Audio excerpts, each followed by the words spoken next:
All right.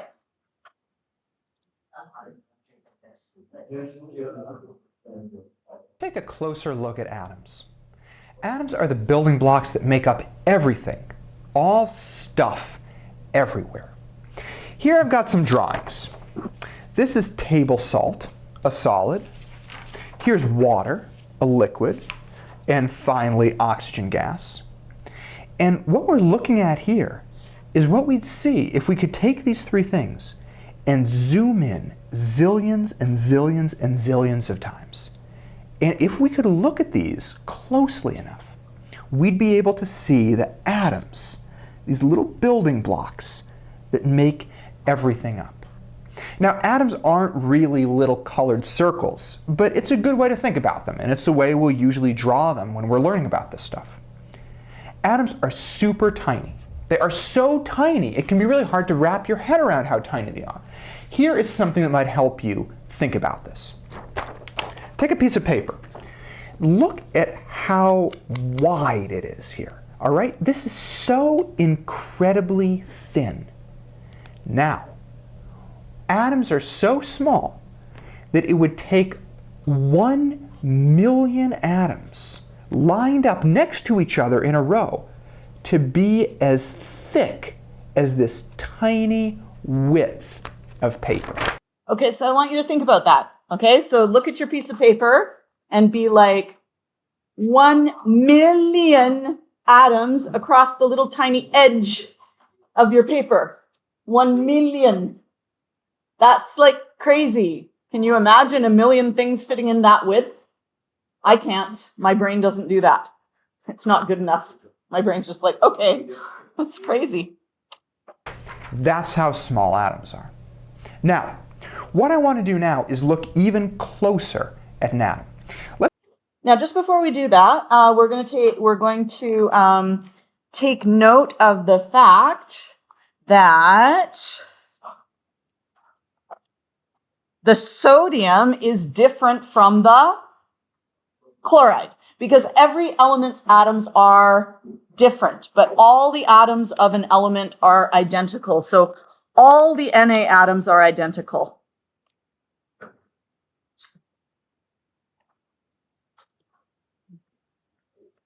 That's not entirely true. We'll learn a little bit about that probably tomorrow.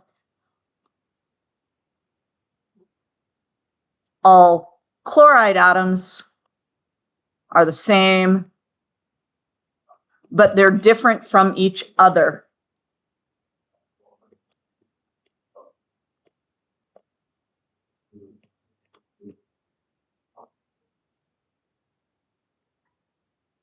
And so you can see they're different sizes, they're different shapes. No, they're not different shapes, they're all circles. What am I talking about? They're different sizes and they're different colors. Now, yours doesn't have color on it, but you can see that I've tried to put in different textures, okay? And atoms are the building blocks for all matter. Atoms are super tiny. It would take 1 million atoms all lined up to be as thick as this piece of paper. So we're going to zoom in even more. Atoms are the building blocks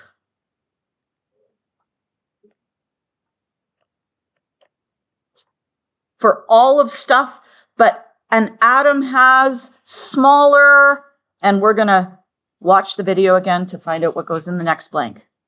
There we go. Let's take one of these atoms here and zoom in even more so we can see what's inside of it. Here's a magnified view of one atom. It's not a perfect representation of exactly what an atom would look like. What are those red and blue things? What are those red and blue things? Protons and neutrons, yes, But very it's good. close enough for right now. And check this out. The atom itself is made up of even smaller things, right? So that we said atoms are like the building block for all of stuff. But then if you look at an atom, it has even smaller building blocks that make it up. Okay, and I think I'm going to use a different word than Tyler used. We're going to use the word uh-oh, this is exciting. Oh, okay, it's finally paying attention to me. Okay, smaller subatomic particles.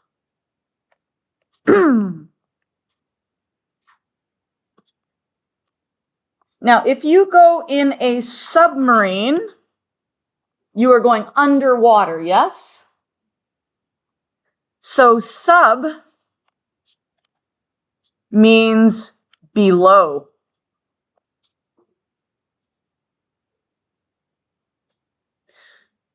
So subatomic particles are even smaller than the atom. What are our 3 subatomic particles? Tell your partner.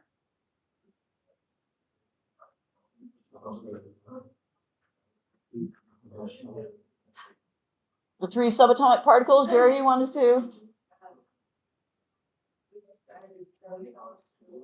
Neutrons, protons, and electrons. Yeah, so we have our protons. We have our neutrons. And we have our electrons. Together, the protons and the neutrons make up the, what do we call it? Nucleus.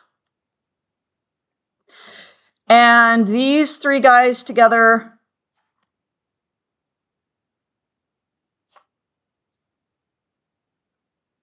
are the subatomic particles.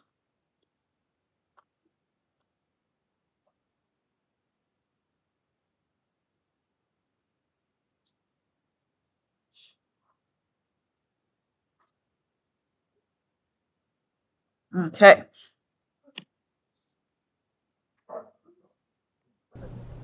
So in the center of the atom is something called the nucleus. And the nucleus is made up of 2 tiny particles. There are protons, which I've drawn as red circles here, and then there are neutrons, which I've drawn as blue circles. Nucleus is here in the middle of the atom. And then on the outside of the atom, there are these little black circles that I'm using to represent electrons. The electrons, you'll see, are connected to these sort of oval paths, and I've drawn these in to show that the electrons are constantly moving. They're flying around the outside of the atom at an incredibly high speed, whereas the nucleus stays solid here right in the middle of the atom. Now, electric charge is very important when we're talking about atoms for a number of reasons. Protons. Now, let's go, before Tyler gives away the game, let's go here and let's see if you guys remember on page 79, if I can make this move.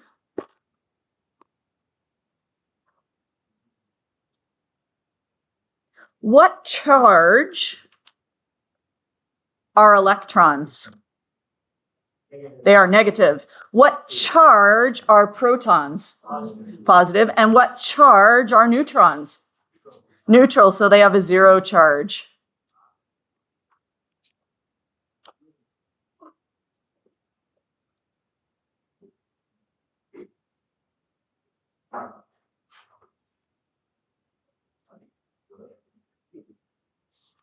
Have a positive charge. A proton has a charge of 1 plus. Electrons, on the other hand, have a negative charge. One electron has a charge of 1 minus. Now, neutrons, they don't have an electric charge at all. They have a charge of 0. And neutral is a word that we use to refer to something that doesn't have a charge. So neutrons sounds a lot like neutral. Now, positive and negative charges attract. Remember that? Opposite charges attract.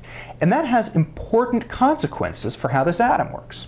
We said that these electrons are flying around the outside of the atom. They're moving really fast. So why don't they just fly out into space? Well, the reason why is because the negatively charged electrons are attracted to the positively charged protons. So the protons kind of pull the electrons in. They keep them from just flying away. But the electrons are moving around so fast that they're not able to actually pull in here and actually touch the protons. So that's why they keep staying on the outside and don't just crash in here and all touch the protons. He's simplifying. It really has more to do with the fact that electrons are waves most of the time rather than particles, but we're not going to touch that because we're only in grade 9. Now, sometimes people ask, well, neutrons don't have a charge. Why are they important at all? Well, it seems that neutrons help keep all of the particles in the nucleus strongly connected to each other. Can you imagine what would happen if we had protons beside protons, positive beside positive? What should they do to one another? And what do they do to one another? They repel. But there has to be another force in addition to that electrical force that sticks them together in the nucleus. And I don't really know how it works. I never took a physics degree. My degree was in biochemistry.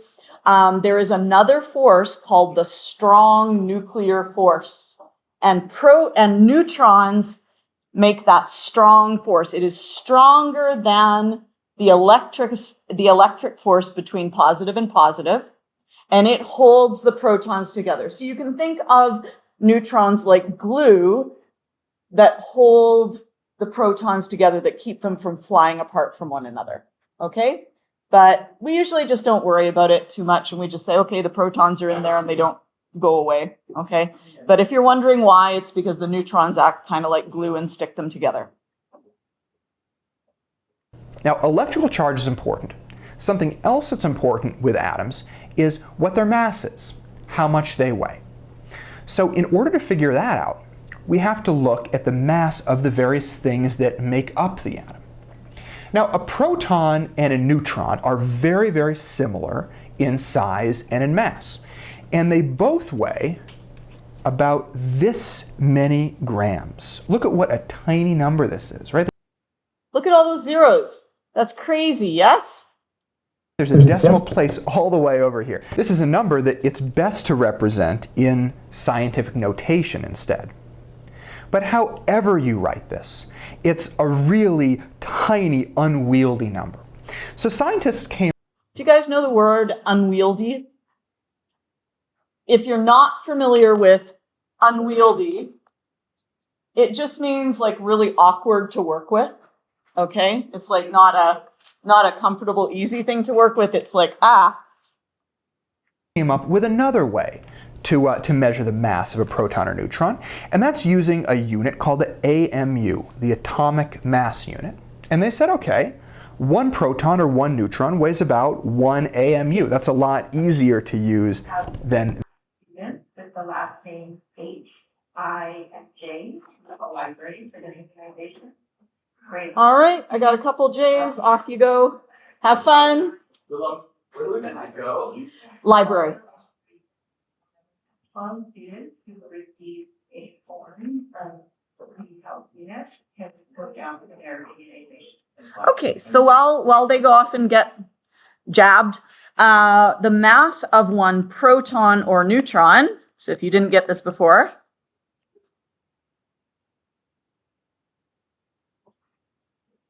(1.67 times 10 to the negative 20, let's see, 3, 6, 9, 12, 15, 18, 21, 24. That's a 4. Okay, times 10 to the negative 24 grams. And that is 1 AMU, which stands for atomic mass unit. So this is something new. We hadn't learned the mass of it. And yeah, we're not going to measure it in grams because it's really awkward and just it's inconvenient to work with a number like 1.67 times 10 to the negative 24. And next we're going to be looking at the mass of one electron. And let's find out what the mass of one electron is.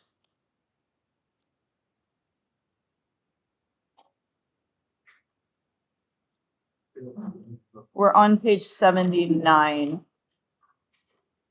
This measurement here. So proton or neutron weighs about 1 AMU. An electron, on the other hand, is much, much, much smaller than a proton or a neutron. It weighs only 0.000549 AMU, so a tiny fraction of how much a proton or a neutron weighs. For this reason, when we're talking about the mass of atoms, which we'll talk about later on, we usually add up the protons and neutrons to find out how many AMUs the atom weighs. And then we usually don't even worry about the electrons at all because they're so tiny. They don't really have much of an influence on how much an atom weighs. It's like So if we look at those actual numbers, we have 1 AMU, and then we have 5/10,000ths of an AMU. Okay, so that, like, even if we just said, you know, we have 1/1000th of an AMU, that's still a tiny fraction, but we're half of a thousandth. So it's so small, comparatively speaking. If I were to step on a scale, yeah, and I, you know, had my watch on, and then I took my watch off, would you expect the scale to actually weigh any different for me? No, because the scale measures in pounds and it'll usually give you at most like 0.1 pound, right? And this certainly weighs a lot less than that. So just like I can ignore my watch when I take my weight, or my mass rather, when we look at the atom, electrons are so small we just ignore them. They're like a watch or a ring, or, you know, if you cut your hair, if your hair was really long and you cut your hair, that would be like getting rid of an electron in terms of the mass. Okay, so not very much at all. So we can fill in mass of one electron is, what was it, 0.000549.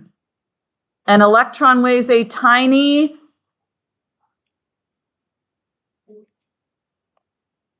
fraction of how much a proton or a neutron weighs. So we usually don't worry about the electrons at all. They're just so tiny they don't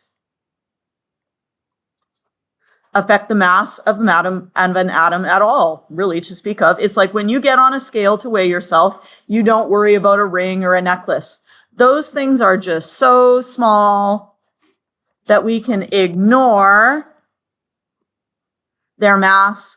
And so we're focusing on the mass of the protons and the neutrons, and we ignore the electrons.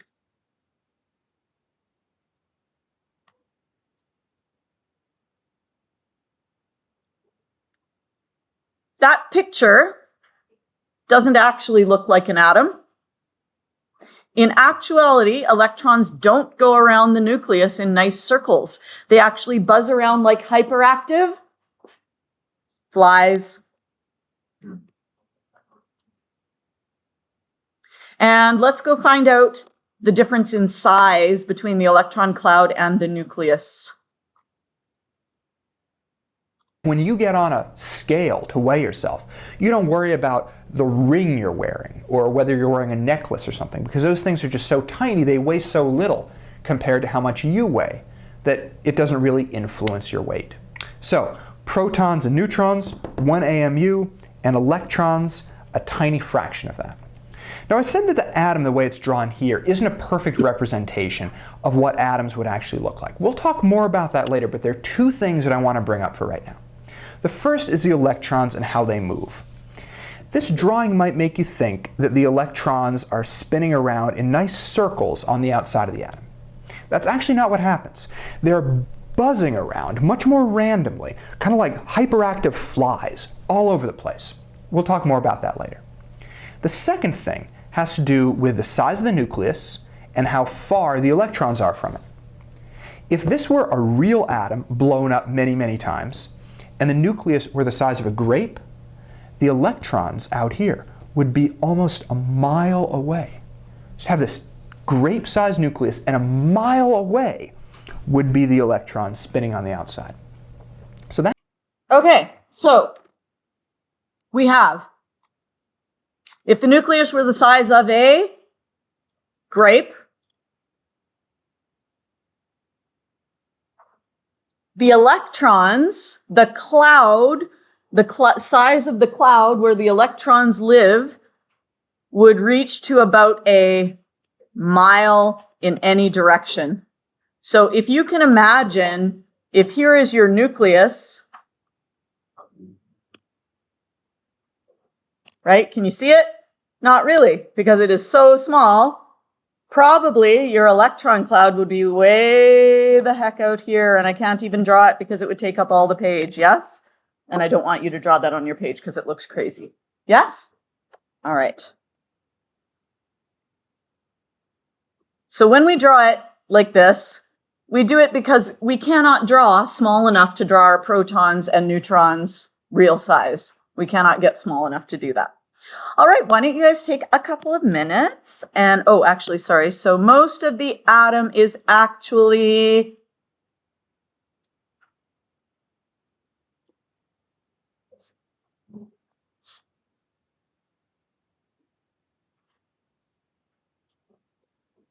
a bunch of you are like mouthing it at me. It is empty space, yes. And the electrons buzz around in that space. Crazy hyperactive flies, waves, weird little things. So how about you guys do page 80? All right, and we'll spend about, 5 minutes doing that, and then we're going to learn about isotopes.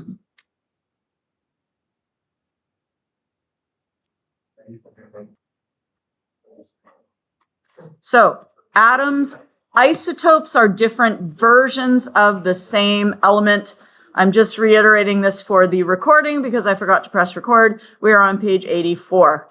All right, let's go back to our little video and find out what that means. This can be a tricky concept though, and a lot of people get confused by isotopes. So I want to describe them by starting out with an analogy to cars, okay? I want to talk to you about the made-up car called the Lamona, the epitome of luxury, and it's known for its very distinctive styling. As you'll see, the Lamona looks like a lemon. Now, the Lamona comes in 3 different models. There's the Lamona G, the Lamona GX, and the Lamona GXL. They're all different colors, as you can see, but each of these models also has unique features. One has a radio and leather seats. The GX here has chrome wheels and a CD player. It's blue. The red GXL has massaging seats, platinum spinner wheels, and everything. So I'm sorry that we have the old technology. Yes, it has a CD player. Woo! For all those CDs that you don't own anymore. All right. Here's the point. They are all Lamonas. They're all Lamonas because they all have this distinctive styling. They look like a lemon, and that's what makes a car a Lamona, okay? So it doesn't matter what color it is, and it doesn't matter the various options that you get in these models, the GX or the GXL. What matters is that they all have this particular shape. There are the various options that you get in these models, the GX or the GXL. What matters is that they all have this particular shape. So what he's doing here is he is making an analogy between these cars, the Lamona, okay, and he's saying the Lamona is like a particular element, okay? If you had a different type of car, if you had a Volkswagen Tiguan, that would be a different element, okay? But we're dealing with Lamonas right now, so all of the Lamonas are like atoms of the same element, okay? That's and we are on makes page a Lamona 84. A Lamona. So we have these 3 different models. I want to use this analogy now to talk about the same thing but with atoms. I want to now introduce you to 3 models of carbon, just the way there are 3 models of the Lamona. Okay? Here are the drawings of each one of them, and what we're particularly concerned about is the nucleus. I'm using these red dots to symbolize protons, and I'm using the blue dots to symbolize neutrons. The swirly circles are supposed to represent electrons that are buzzing around the nucleus, but we don't really want to worry about that too much right now. Anyway, These three models of carbon are carbon-12, carbon-13, and carbon-14. Let's look at the options in them. Now, before we do that, I'd like you to take a look at those pictures and see if you can figure out why the first one is called carbon-12, why the second one is called 13, and why the third one is called 14. And I advise you look at your book rather than up here because it's really hard to see up here.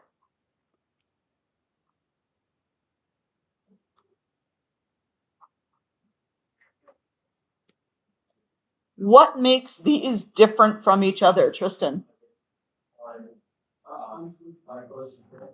They have more particles in the nucleus, yeah. So do you remember when we had carbon on our periodic table? At the top, it says 6. What does that number tell us?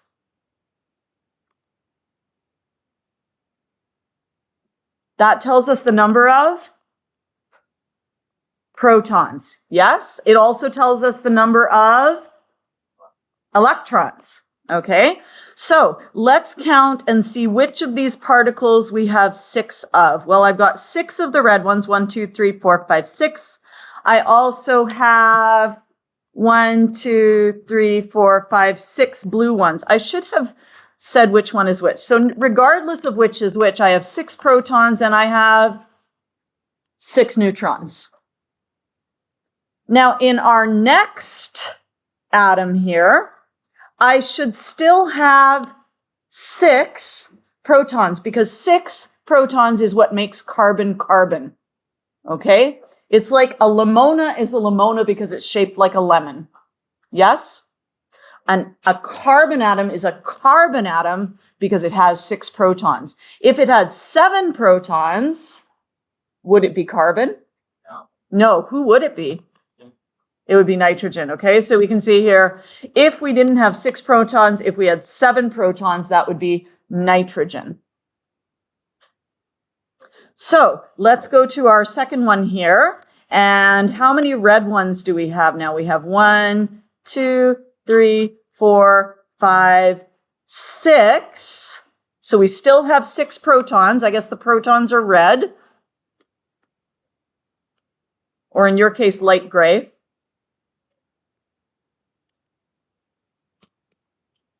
And the neutrons, how many do we have? 7. So does that tell you why the name of this thing, it's not carbon-12, it is carbon? Yeah, and what do we put in between the 13 and the carbon? We put a dash.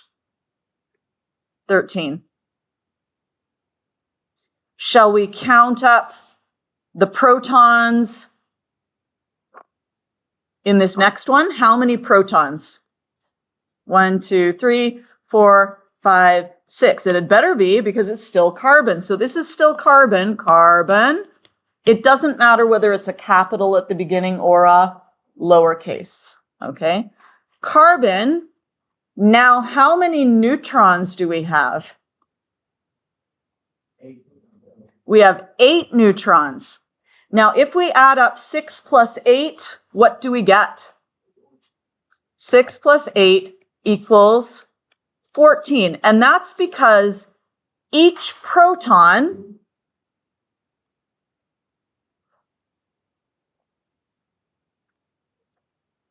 weighs, weighs 1 atomic mass unit.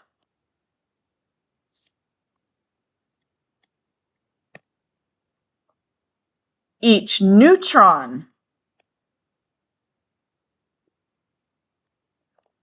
weighs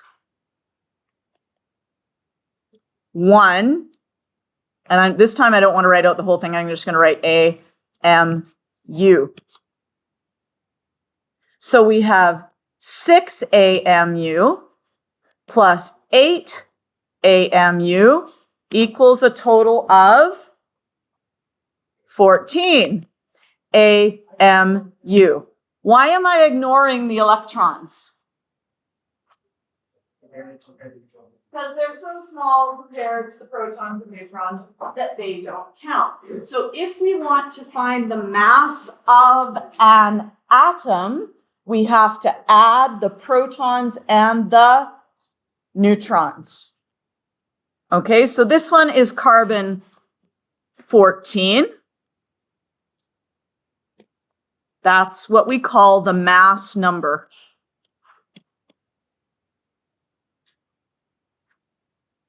Carbon 13, the 13 is the mass number.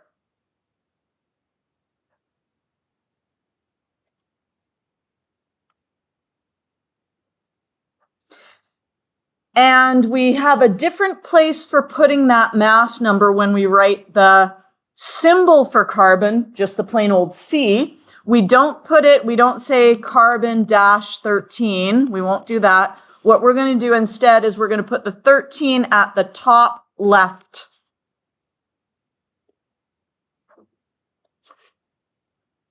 Okay? 13 goes at the top left. So the mass number goes at the top left.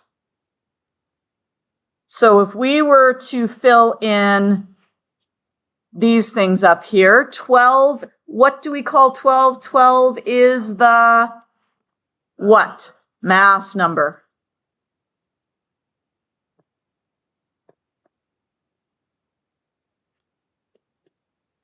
And we put it at the top left, so we can put our 12 here.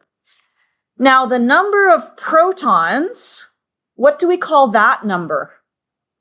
That's the atomic number.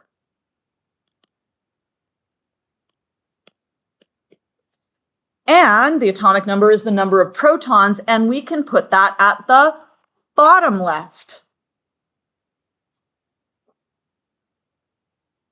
So you'll notice when we write the whole word,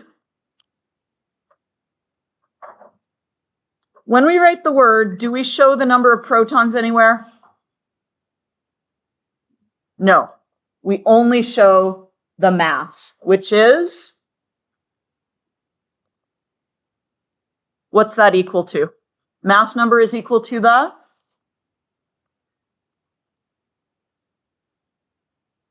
things that have mass. What things have mass?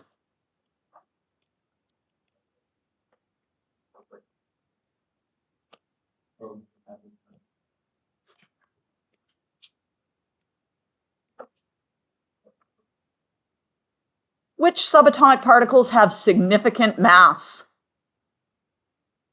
Is it the electrons? No. Is it the protons? Yes. Is it the neutrons? Yes. So, what things have mass? What things have mass? Protons and neutrons. So what is the mass number equal to? Protons and neutrons. Please excuse the interruption.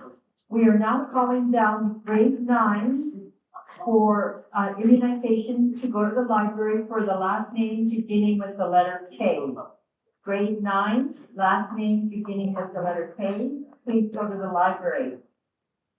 Would the students from grades 10, 11, and 12 who received an immunization form with the last name beginning with the letter K, please go to the library as well. Thank you. And don't worry, I'm recording this lesson, so if you miss anything because you're out for whatever, you can just, sort of scan through and find the bit that you missed. Okay, so our mass number is the protons plus the neutrons, because what things have mass? Protons and neutrons. Okay. And where does that go when we're writing the symbol? The mass number goes at the top left. And what goes at the bottom left?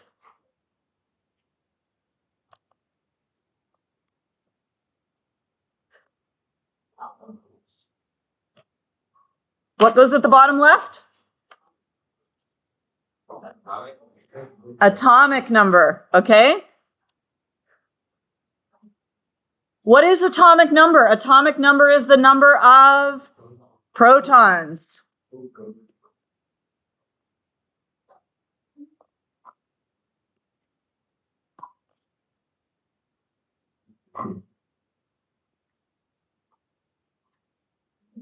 All right, so carbon 13 is 13 because we have 6 protons and 7 neutrons, and 6 plus 7 gives us?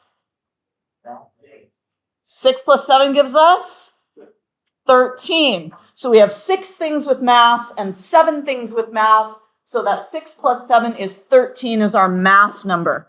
What's going to go down at the bottom left of carbon 13?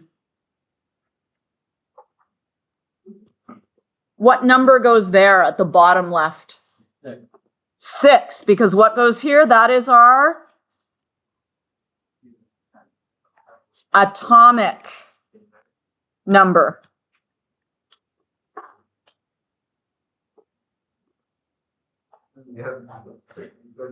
So the big number goes on the top, the small number goes on the bottom. I don't know if this is helpful to you, but you can think about me. I have small feet. Okay? They're size 6, they're small. Okay? But I'm your teacher, so I must have big brains, right? So big brains on top, small feet on the bottom. Okay? Big number goes on the top, small number goes on the bottom. That's fairly egotistical of me. I'm sorry, I couldn't think of a better one, but I just came off that off the top of my head. So there we are. Could you please write the symbol for carbon 14? So over here, you're going to write the symbol for carbon 14.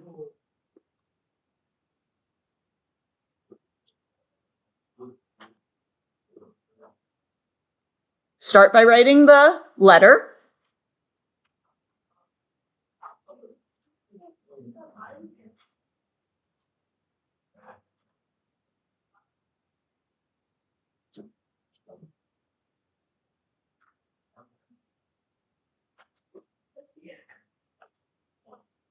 What goes at the top left?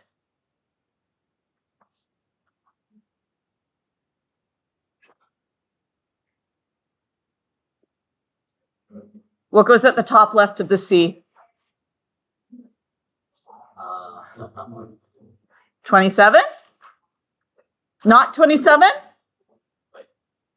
Okay, hold on. This last one, we have 6 protons and we have 8 neutrons. So what is the mass of this isotope? The mass of this isotope is 14. Okay? 6 plus 8 is 14. Where does the mass go? The mass goes at the top left, 14. What goes at the bottom left? 6. So you'll notice all the carbons, they all have 6, 6, 6. Oh, it's the atomic number of the beast. Sorry, bad joke.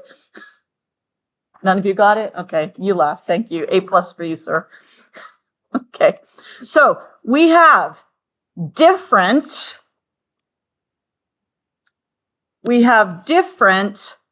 mass numbers, 12, 13, 14, but we have the same atomic number. So these are all called different isotopes of carbon. Isotopes are different atoms of the same element that have different numbers of what?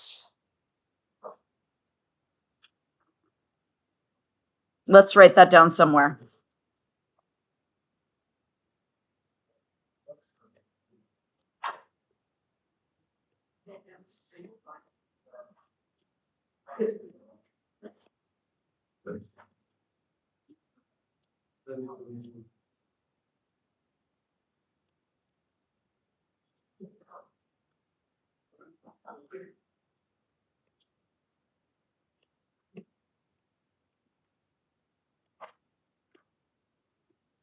So isotopes are different atoms of the same element with different numbers of what particle? So if we go up and we look at all of our carbons, they all have the same number of protons, yes? It's all 6, 6, 6, 6 protons, 6 protons, 6 protons. What is different about them? The number of neutrons, okay? So isotopes have different numbers of neutrons. And that makes their masses different.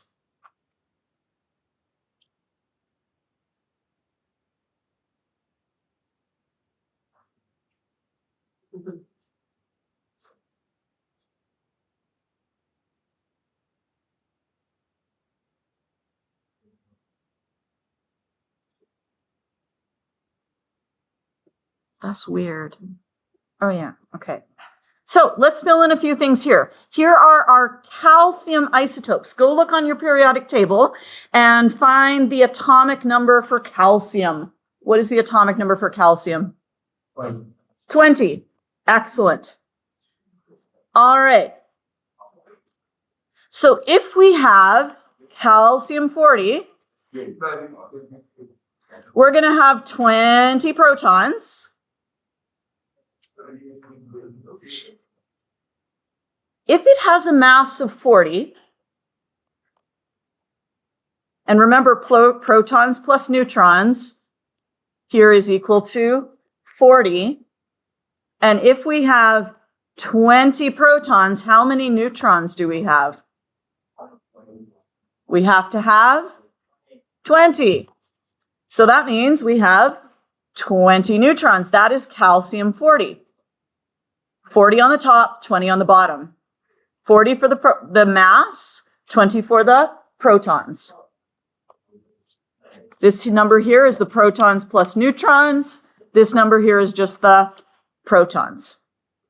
Calcium 42. Oh my goodness. How many protons does calcium 42 have? 20. How many protons does calcium 46 have? 20.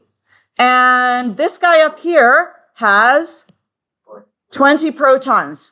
All right, so every single calcium always has 20 protons.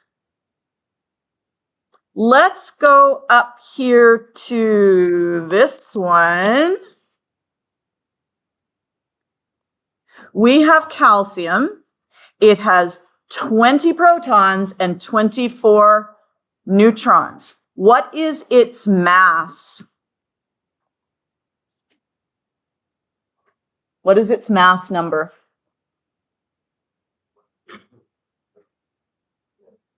How do you find mass? Protons plus neutrons. So we have 20 plus 24, and that equals 44. So what would we write for the name? We would write calcium, and then what? Dash 44. Write the symbol for that calcium. We have calcium. Where does the 44 go? Top left. Top left.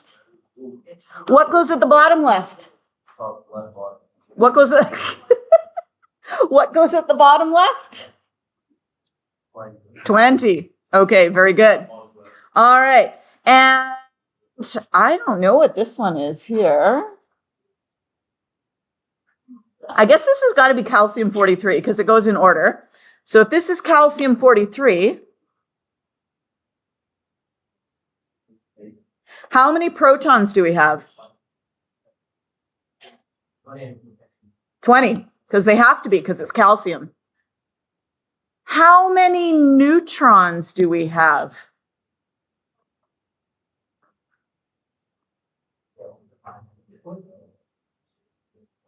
How would you figure that out?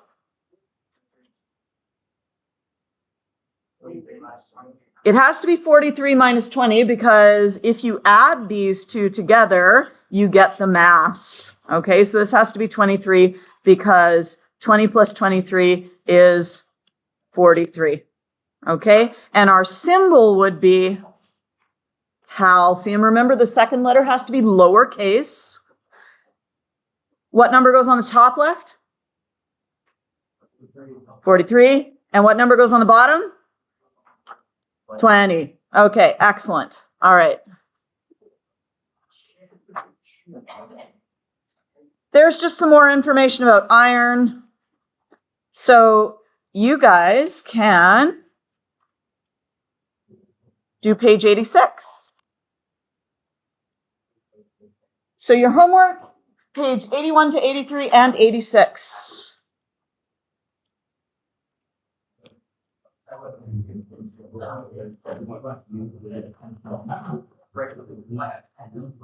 Hello. Pardon me? Yesterday's homework? Yesterday's homework, yes. It was, let's see, 71, 73, 75, 76, I think. 1. 3, 5, and 6. Yay, thank you, Taki.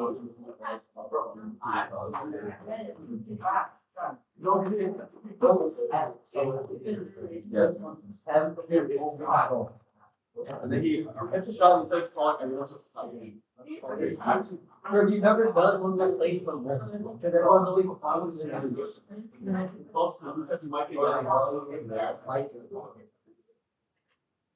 Logan will say that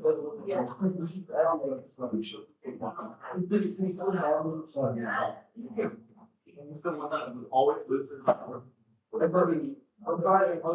like organic. Thought no one wanted to drink. Showed me that gone to the board. Showed me that oh yeah, you don't want like it is even that far.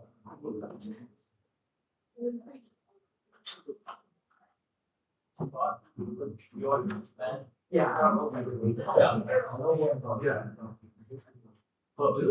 already memorized it. No, I'm just realizing you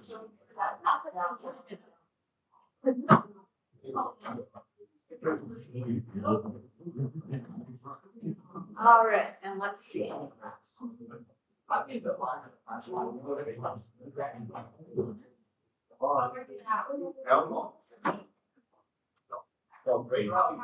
the most random.